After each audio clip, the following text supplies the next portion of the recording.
Hi, Jeff and Nancy. It's Emma Burrish, your financial planner. Glad to meet again today to go over some recommendations based on the information and goals that you gave me when we met previously.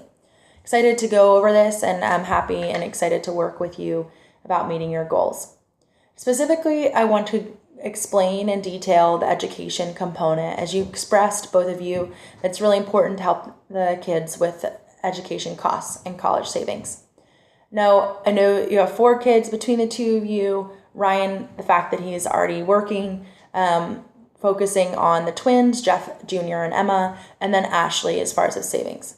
Now, you've given me some different assumptions that I'm going to use for both of them, and then separately the twins and Ashley with the numbers and questions you asked. So overall, you said that they're going to start college at age 18 and go to college for 4 years. You also wanted me to use a dollar number of $25,000 in today's money, in today's dollars, and what that will be when they start college. You've given me 2 numbers as far as what would be the cost increase, 6% being the educational cost increase and 5% being the education inflation. I'm going to use a 6% number because being on the more conservative side does not hurt, and it's better to do it on the more conservative side. And then finally, the rate of return of 10% is what the expected or estimated rate of return is. So, all that being said, I'm going to start with going over it with Ashley and then the twins, and then to give recommendations for both points. So with Ashley, Jeff, again, you said you wanted to help her out of discretionary income, and taking $25,000 and figuring out what that looks like, what that will be when she turns 18. So she's age 12, starting college at age 18. They'll give 6 years to save, or just to figure out what that looks like. What is $25,000 worth in 6 years with inflation?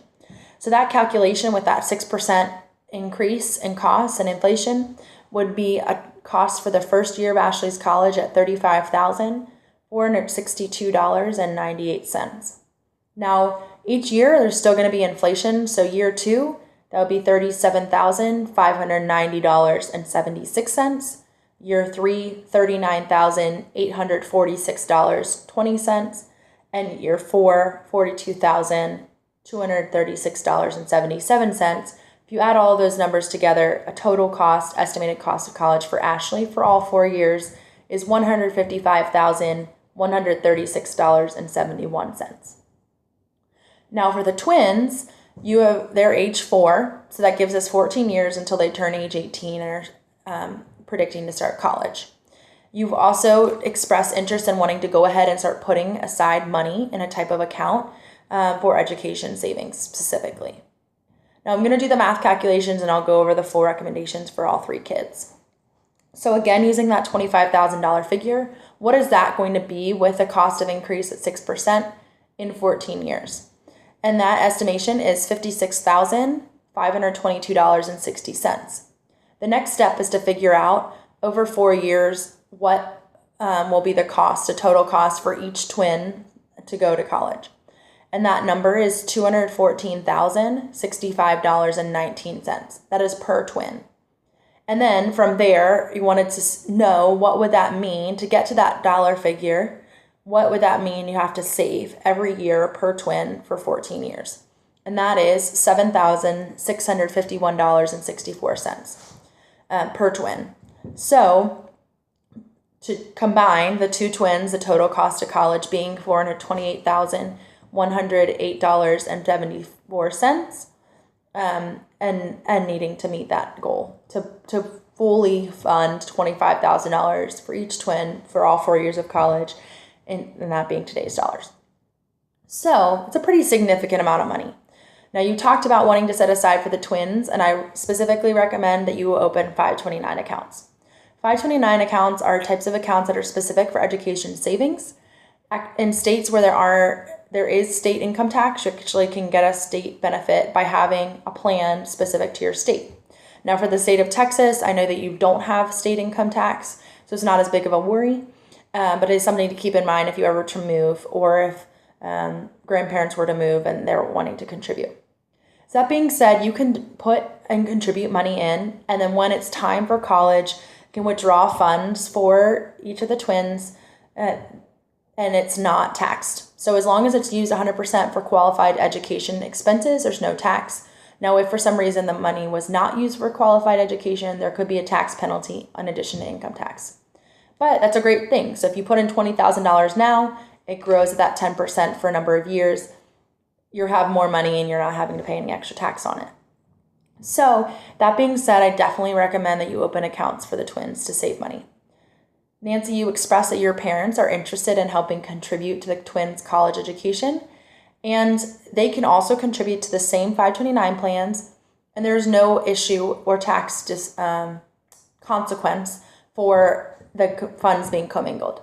So same accounts, we can get them set up, and it'd be a great way for them to help reduce that cost. Now, you're probably aware the federal gift tax limit is $14,000 per person.